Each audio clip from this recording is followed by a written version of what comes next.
खबर शामिल करते हैं हमारे ब्यूरो चीफ की इस रिपोर्ट में। थाना ततले वाली का नवाही गांव बोपड़ा खुर्द के रिहायशी मोहम्मद अशरत ने मीडिया के नुमाइंदों को बताया कि मेरा हकीकी भाई है जिसने मेरी बहन पर तशद्दुद किया और इसकी जगह पर कब्जा करना चाहता है, और ये इसके बच्चे सब गुंडा नासर हैं।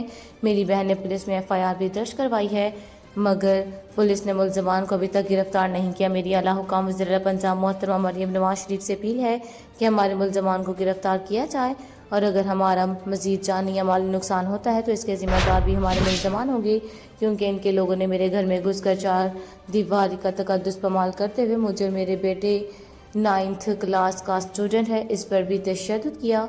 नाजरा बीबी ने मज़ीद कहा कि हमारा कसूर सिर्फ ये है कि हमने अपनी बहन को अपने घर पनाह दी हुई है। मज़ीद जानते हैं इस रिपोर्ट में। जी बिल्कुल नाज़रीन, इस वक्त हम मौजूद हैं थाना ततले वाली का नवाही गांव बोपड़ा खुर्द में, और हमारे साथ असजद अली जट मौजूद हैं और इनसे पूछते हैं कि इन लोगों के साथ क्या जुल्म हुआ है। अस्सलाम वालेकुम जी। वालेकुम सलाम जी मेरे भाई पूरा नाम की है? असजद अली। अच्छा असजद अली भाई, की ਤੁਹਾਡੇ ਨਾਲ ਵਕੂਆ ਹੋਇਆ ਜਰਾ ਦੱਸੋ। ਉਹ ਸਾਰੇ ਇਹੀ ਹੋਇਆ ਕਿ ਬੱਚੇ ਨੇ ਜੈਸੇ ਦੱਸਿਆ ਕਿ ਘਰ ਆ ਕੇ ਤੇ ਇੱਥੇ ਹੱਥੀ ਪੈ ਨੇ ਮੇਰੇ ਬੱਚੇ ਨੂੰ ਉਹਨਾਂ ਕਾਫੀ ਜ਼ਖਮੀ ਕੀਤਾ ਹੈ। ਹੁਣ ਵੀ ਬੱਚਾ ਇੱਥੇ ਮੌਜੂਦ ਹੈ, ਤੁਸੀਂ ਵੇਖ ਸਕਦੇ ਹੋ।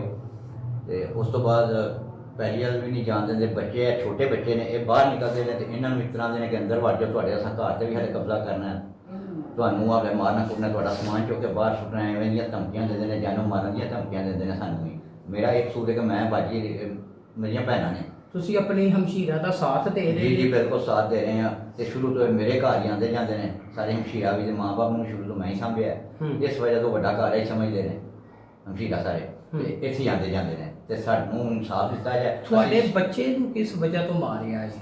ਬਿਲਾ ਵਜ੍ਹਾ, ਉਹਦੇ ਕੋਈ ਗਲਤੀ ਨਹੀਂ, ਇੱਕ ਹੈ ਬੱਚਾ ਸਟੂਡੈਂਟ ਨਵੀਂ ਕਲਾਸ ਦਾ, ਤੇ ਉਹਦੇ ਦੇ ਨਾਲ ਕੀਤਾ ਸੀ, ਸੁੱਤੇ ਹਾਂ, ਸੁੱਤੇ ਪਏ ਉਹ ਦਹੀਂ ਲੈ ਕੇ ਆਇਆ ਨਾਲ ਦੇ ਪਿੰਡੋਂ ਮੋਟਰਸਾਈਕਲ, ਤੇ ਮੋਟਰਸਾਈਕਲ ਖਿਲਾਰ ਕੇ ਤੇ ਅੰਦਰ ਵੜਦਾ ਪਿਆ, ਉਹਨੂੰ ਖਿੱਚ ਲਿਆ ਨੇ ਡੰਡੇ ਛੋਟੇ ਮਾਰੇ। ਕਿਹਨੇ ਮਾਰਿਆ?